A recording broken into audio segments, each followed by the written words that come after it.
कितने चेंज हो रही है देखो 50 to 0. 50 to 0। Yes sir. Okay, तो डेल्टा आई हुआ I2 माइनस I1 और ये I2 हुआ ये I1 हुआ, तो 0 माइनस 50 करोगे ना तो डेल्टा आई निगेटिव आ रहा है और निगेटिव ई के पहले लगा हुआ है, तो निगेटिव निगेटिव क्या हो जाएगा, पॉजिटिव हो जाएगा। और यही वो क्वेश्चन में कहता 0 से 50 हो रही है तो m निगेटिव आने लगता, तो फिर मैग्नीट्यूड लेते। मतलब इन एनी केस m को तुम्हें पॉजिटिव ही देखना है, पॉजिटिव ही आंसर होना चाहिए m और l का। बाद में भी तुम कर सकते हो, m निगेटिव आए उसका फिर मैग्नीट्यूड लिख दोगे दिस मच पॉजिटिव में। क्लियर और नॉट? तो जुगाड़ लगाना होगा हैं? क्या इधर जुगाड़ लगाना होगा कि हमें पॉजिटिव आ जाए। जुगाड़ क्या है, मैग्नीट्यूड ले लो, जब भी तुम्हें एम एल निकाल रहा हूं मैग्नीट्यूड ले लो, बस खत्म हो गई बात, साइन आएगा ही नहीं कहीं। चेंज देखो, जब भी तुम्हें एम और एल निकालना हो तो मैग्नीट्यूड कंसीडर करो, साइन सब हटा दो। नहीं सर देखिए, मैग्नीट्यूड ऑफ ई अगर कंसिडर करेंगे तो m del I upon del t होगा, तो E m is तो equal to m delta I by 16 to 0.2 और माइनस 50 होगा ना। आप जब m निकाल रहे हो ईएमएफ कितना दिया है क्वेश्चन में बोलो, 80 वोल्ट 60 वोल्ट 60, तो ये 60 रख दो, m डेल्टा आई जो है इनका डिफरेंस ले लो 50, वैसे डेल्टा आई माइनस 50 आएगा लेकिन मैग्नीट्यूड लोगे तो 50 आया, और डेल्टा टी जो दिया हो तो m पॉजिटिव ही आएगा। जब तुम अच्छा सबका मैग्नीट्यूड लेते हैं, हैं? जब सर m सबका मैग्नीट्यूड लेते हैं, हम सिर्फ ई का मैग्नीट्यूड ले रहे थे। जब m और l है तो सबका मैग्नीट्यूड लोगे, साइन किसी का फिर कंसीडर नहीं करोगे। Okay sir. Right, okay then next heading डालो, एडी करंट 1 मार्क में इसका क्वेश्चन आ जाता है अक्सर। Eddy currents,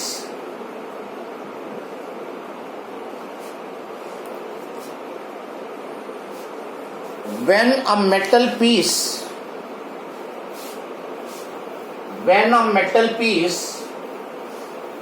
is placed in changing magnetic field,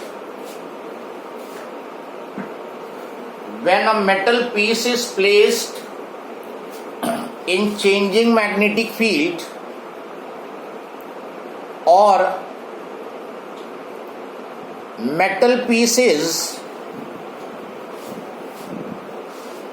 moved in uniform magnetic field,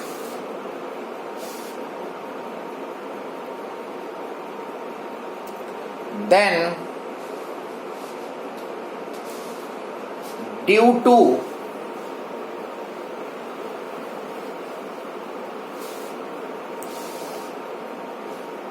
flux change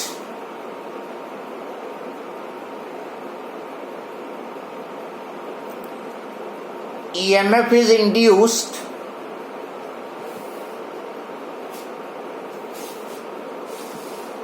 and induced current flows sir and induced current flows throughout the metal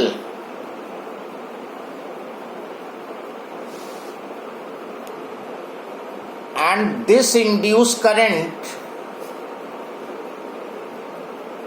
produces lot of heat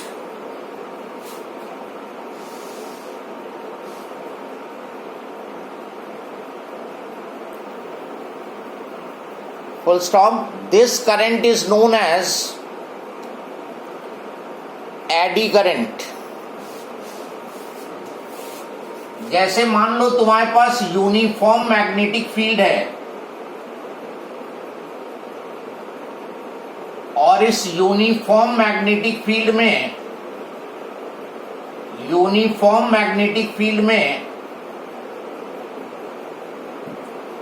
you are moving a metal piece, ये metal piece को uniform magnetic field में move कराओ, या फिर मान लो this is paper cylinder and the winding of insulated copper wire is done, और इस कॉइल के क्रॉस ऑल्टरनेटिंग करंट हमने अप्लाई कर दी एसी। जब एसी फ्लो कराओगे तो इनसाइड इट जो मैग्नेटिक फील्ड प्रोड्यूस होगी वो चेंजिंग मैग्नेटिक फील्ड होगी, चेंजिंग मैग्नेटिक फील्ड, क्योंकि magnetic field inside solenoid mu not N I होता है और आई की वैल्यू एसी की वजह से कंटिन्यूअसली चेंज होगी। तो here you have changing magnetic field और यहां पे कोई मेटल पीस रख दो, इधर यू प्लेस द, अगर तुम्हारे पास चेंजिंग मैग्नेटिक फील्ड है तो मेटल पीस को सिंपली प्लेस कर दो, और अगर यूनिफॉर्म फील्ड है तो मेटल पीस को मूव कराओगे। In that case due to change in flux EMF induce होगा और पूरे मेटल में इंड्यूस करंट फ्लो करेगी, and the main property of this induce current produced over here is that it produces very large amount of heat, it produces large amount of heat, और इसी को बोलते हैं एडी करंट्स। तो अगर AD current define करने को आ जाए, what do you mean by eddy current? Define eddy current when a metal piece is moved in uniform magnetic field. अगर यूनिफॉर्म फील्ड है तो मेटल को मूव कराना है, और अगर मैग्नेटिक फील्ड खुद ही चेंज हो रही है, चेंजिंग मैग्नेटिक फील्ड है, तो मेटल पीस को सिंपली प्लेस कर देना है, and in that case EMF induce होगा और करंट पूरे मेटल में फ्लो करेगी, and that induces very large amount of heat. उससे मेटल जो है वो हीट अप हो जाएगा, and that current is known as induce current, sorry eddy currents. तो एडी करंट स्ट्रेट अवे पूछ सकता है, then you should know the one advantage and one disadvantage of these eddy currents. तो पहला लिखो advantage of AC current, sorry advantage of eddy currents.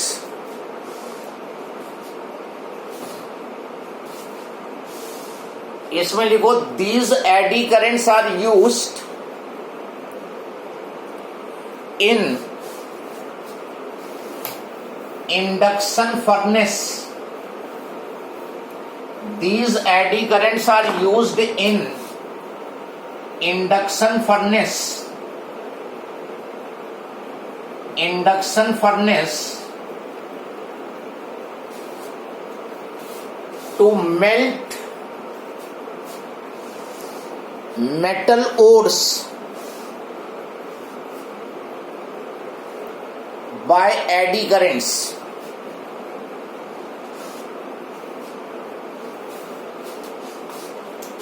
कुछ इस तरह की इंडक्शन फर्नेस होगी। This is your induction furnace, and over it winding of insulated copper wire is done. Insulated copper wire की winding कर देंगे, बहुत कंजेस्टेड वाइंडिंग होगी जिससे कि हाई मैग्नेटिक फील्ड इंड्यूस हो। यहां पर स्मॉल एन की वैल्यू बहुत लार्ज होगी, number of turns per unit length will be very large, और इसके क्रॉस एसी वोल्टेज अप्लाई कर देंगे, high AC voltage. So the magnetic field produced around this inside this induction furnace that will be changing with time। और इसमें अगर metal ores को place करोगे, metal ore is being placed, filled, induction furnace is filled with metal ore, तो जो AD current develop होंगी उनसे जो हीट प्रोड्यूस होगी, ये मेटल ओर्स उससे मेल्ट हो जाएंगे। तो इंडस्ट्रीज में, in industries to melt the metal ore, the use of these eddy currents are used in induction furnace. Heat production by electrical energy is cheap compared to coal and other methods. तो induction furnace में इसका advantage मिलता है। Then disadvantage लिखो। इसका disadvantage कहां पे होगा?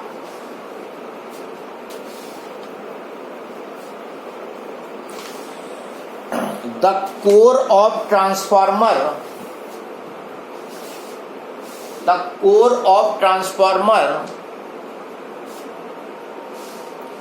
is continuously subjected to changing magnetic field. Core of transformer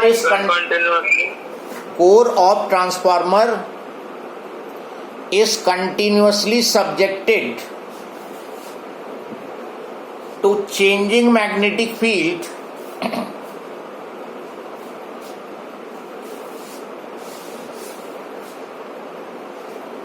due to which heat is produced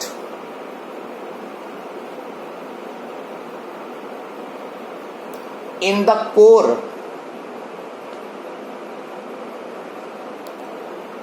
due to sir एक बार रिपीट कर दीजिए। the core of transformer is subjected to continuously changing magnetic field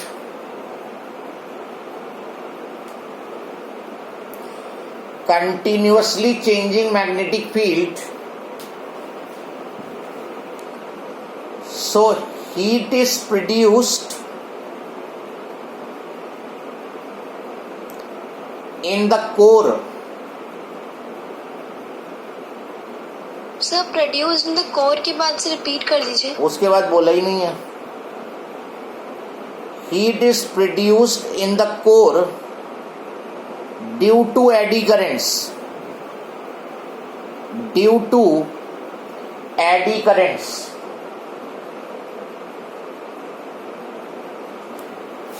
and efficiency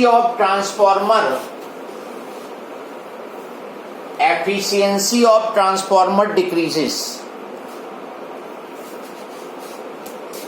In class 10th, I think you have read about the transformer. Transformer में ये metal core होती है, soft iron core. This is soft iron core. बाकी हम soft ये transformer detail में भी कराएंगे नेक्स्ट चैप्टर में। Here you have primary winding and AC is applied, and this side you have secondary winding. Here also you will be getting the AC. ये transformer या तो AC को step up करता है, low voltage into high voltage, और it will be converting high voltage into low voltage. That is the function of the transformer. Transformer का function होता है या तो लो वोल्टेज को हाई वोल्टेज में कन्वर्ट करे, that is known as step up transformer, और दूसरा होता है हाई वोल्टेज को लो वोल्टेज में कन्वर्ट करे, वो होता है स्टेप डाउन ट्रांसफार्मर। जो घर के तुम्हारे आसपास ट्रांसफार्मर लगा होता है वो स्टेप डाउन होता है, और पावर प्लांट पे जो ट्रांसफार्मर लगा होता है वो स्टेप अप होता है। तो ट्रांसफार्मर का फंक्शन है टू स्टेप अप और स्टेप डाउन द वोल्टेज। लेकिन जो इसकी कोर है और ये वाइंडिंग है यहाँ पर, और वाइंडिंग में हम AC करंट पास करते हैं। Transformer can only work with AC supply. Transformer कभी भी डीसी में वर्क नहीं करता है, it always work with AC. तो एसी करंट कंटिन्यूअसली चेंज होगी तो यहाँ पे मैग्नेटिक फील्ड कोर में कंटिन्यूअसली चेंज होगी। तो this core is subjected to changing magnetic field. और जब metal piece changing magnetic field में होगा तो पूरे मेटल में एडी करंट डेवलप होगी। एडी करंट की वजह से हीट प्रोड्यूस होगी और हीट प्रोडक्शन का मतलब ये हुआ कि ट्रांसफार्मर की एफिशिएंसी कम हो जाएगी, क्योंकि ट्रांसफार्मर का काम जो है स्टेप अप या स्टेप डाउन करना है, हीट प्रोडक्शन करना नहीं है। अगर वो हीट प्रोड्यूस कर रहा है तो एनर्जी के लॉसेज हो रहे हैं and the efficiency of transformer will decrease. जब ट्रांसफार्मर पढ़ोगे तो उसमें पूछेगा तुमसे what are the main losses in the transformer. जो ट्रांसफार्मर में मेन लॉसेज होते हैं वो एक एडी करंट लॉस होता है, अभी पूरा एक्सप्लेन कर दिया हमने, एडी करंट लॉस होता है। दूसरा हिस्टैरिसीस लॉस होता है, क्योंकि ये जो सॉफ्ट आयरन है मैग्नेटाइज होगा फिर डीमैग्नेटाइज होगा, फिर मैग्नेटाइज होगा अपोजिट, फिर डीमैग्नेटाइज होगा। तो जो अभी पिछले चैप्टर में हिस्टैरिसीस पढ़ा था, हिस्टैरिसीस लॉस भी होगा इसमें, एडी करंट लॉस भी होगा। तो यहां से तुम्हें 1 नंबर का क्वेश्चन जनरली मिलता है, या तो एडी करंट के बारे में पूछेगा या फिर उसका एक एडवांटेज या एक डिसएडवांटेज पूछ सकता है। Any doubt, any problem? So from this chapter this is complete and we will take one last numerical from this chapter and then I will sir yes questions की स्टार्टिंग में magnetic flux find करने के लिए formula 2BA लिया गया था sir. वो formula कब लेना है? ओरिएंटेशन पे डिपेंड करता है। कौन सा क्वेश्चन है बता दो तो हम बता दें। सर क्वेश्चन देखो, जब भी तुम्हें चेंज इन मैग्नेटिक फ्लक्स निकालना है you will apply B2 minus B1, final flux minus initial flux, straight away to the point चलोगे स्टेप बाय स्टेप। और ये जो फाइनल फ्लक्स होगा उसको लोगे BA cos थीटा 2। मान लो कॉइल का ओरिएंटेशन वो चेंज कर रहा है तो BA cos theta 2 minus BA cos theta 1 लोगे। अब इससे जो भी आ जाए तुम्हारा, मान लो कॉइल इज बीइंग रोटेटेड, उसने कहा कि coil initially perpendicular to field थी, coil initially perpendicular to field है, बताओ थीटा कितना होगा? 0 जीरो। तो ये हो गया BA cos 0 and this is being rotated through 180 degree. उसने ध्यान से क्वेश्चन सुनो, coil is initially perpendicular to field, theta 1 is 0, now it is rotated through 180 degree, half इसको रोटेट कर दिया तो थीटा 2 जो है वो 180 हो जाएगा।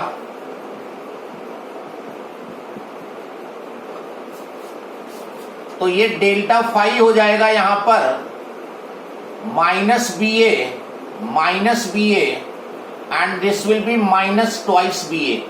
ये हो गया चेंज इन फ्लक्स। यही उसने डायरेक्ट यूज कर दिया होगा।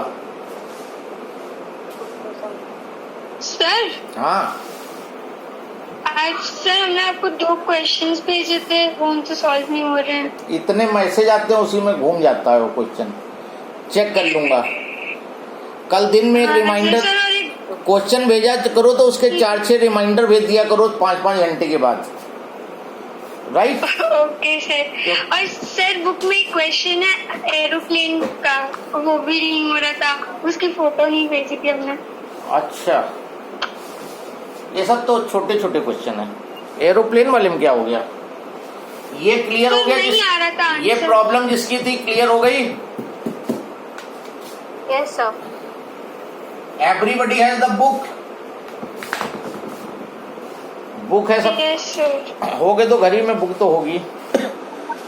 ये एक 17 क्वेश्चन है बुक में, एरोप्लेन बना हुआ है, एरोप्लेन देख के घबरा गई, डर लग गया क्या एरोप्लेन से? क्यों तापुर?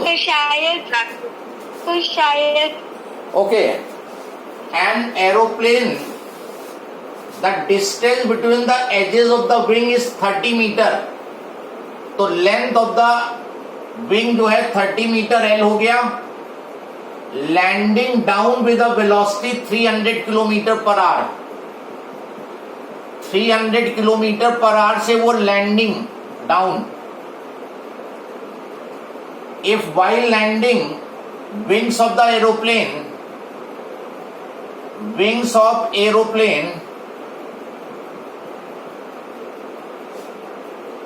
be east west, then potential difference you have to find। और क्वेश्चन में BH दिया है 0.4 इंटू 10⁻⁴ टेस्ला। ये प्रॉब्लम तो तब होती अगर वो BH ना देके केवल अर्थ की मैग्नेटिक फील्ड दे देता। अभी चलो मैं एरोप्लेन वाला पूरा कंसेप्ट बता रहा हूं। तो एक हेडिंग डाल लो, how you will be solving the problems of aeroplane, aeroplane based problem लिखो। साइड हेडिंग कर लो, इसकी 3-4 लाइन छोड़ दो, उसके 5-6 लाइन छोड़ के पहले इसका एरोप्लेन डिस्कशन कर लेते हैं।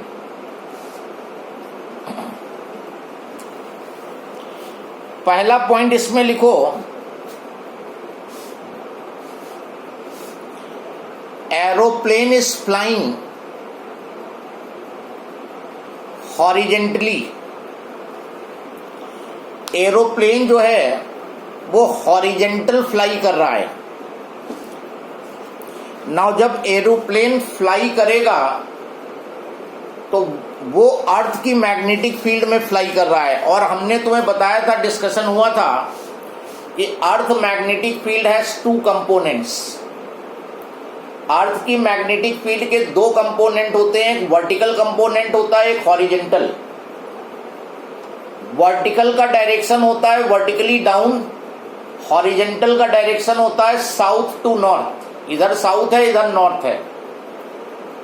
हॉरिजेंटल साउथ से नॉर्थ और वर्टिकल जो है वो वर्टिकली डाउन। अब एरोप्लेन लेते हैं।